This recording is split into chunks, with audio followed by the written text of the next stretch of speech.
Bismillah ve salatu ve selamu ala Resulillah ve ala alihi ve sahbihi ve men vala. Muhammed ibn İsmail el-Bukhari rahmetullahi aleyhi Sahih Bukhari namlı kitabıda bugünkü babda örtürüp ve turup kişi tarat kılışınki hükmü hakkında toxtalatıdı.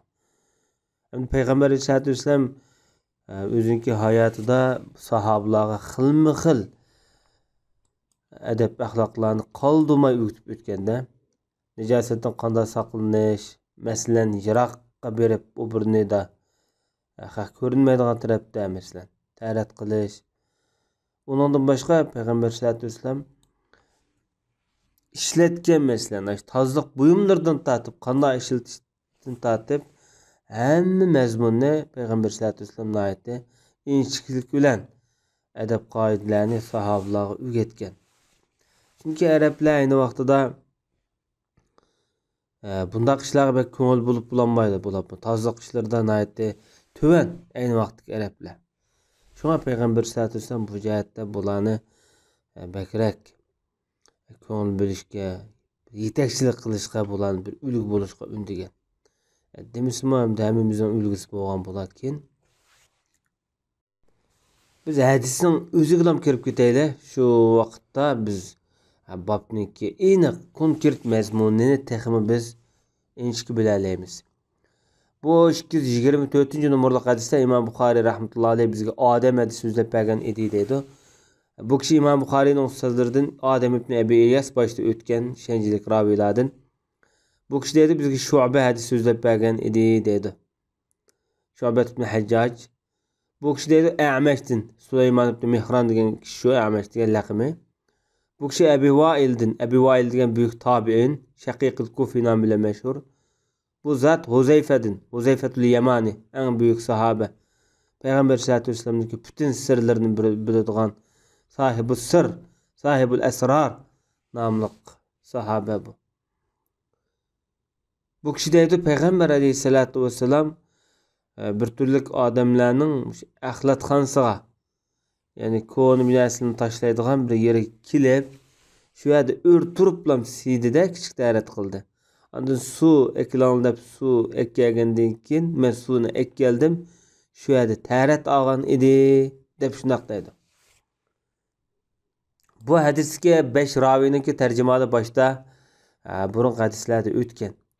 Endi bu hadisga bizga ko'rinayotgan nuqta nima deganda Payg'ambar sollallohu alayhi vasallamniki bir qavmning axlatxonasiga deydi.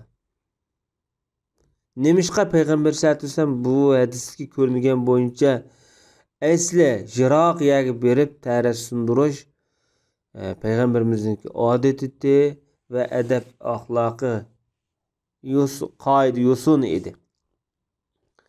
Nemishqa Payg'ambar sollallohu alayhi vasallam bir odamlarniki axlatxonasiga keliblam ko'ziga yaqin bo'lgan oraliqda bunday qiladi degan vaqtida birinchidan Payg'ambar sollallohu alayhi vasallam tarat qistab ketgan bo'lishi mumkin deguchilar bo'lgan.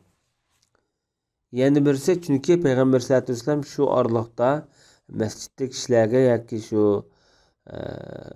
doirda Payg'ambarimiz kishilarga so'z qilib turayotgan ekan.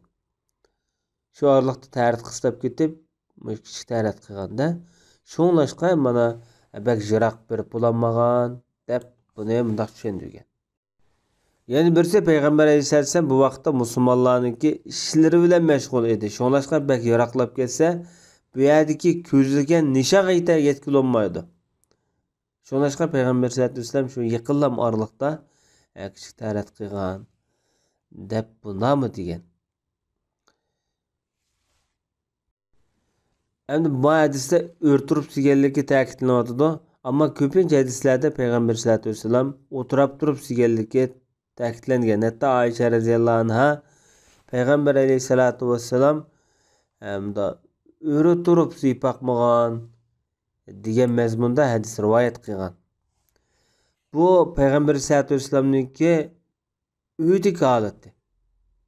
Ammo Payg'ambarimizning o'ri turib siygan holati bu sirtdiki ammoviy so'rinda ammoviy hayoti yuz bergan avvallar. Shunlashqa ikkisi bir-biriga bu yerda zid qilmaymiz bu hadislarni.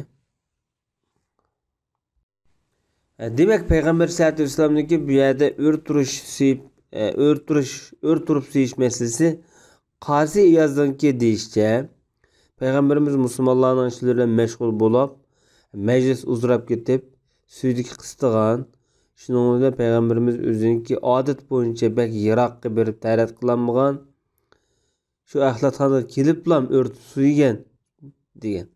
Huzayf radhiyallohu anhu bu yerda xalqlardan to'sib bunda parda qilib turgan degan qarashni kuchlantirgan.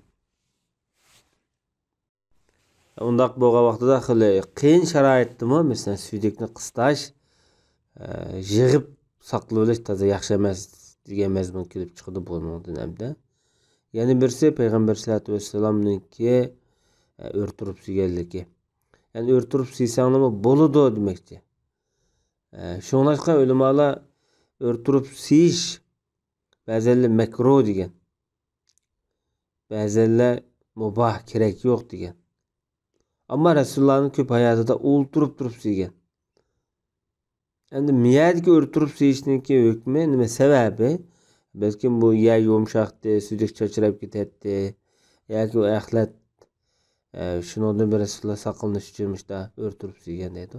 Va sallallohu alayhi nabiyina Muhammad va ala alihi va sahbihi ajma'in.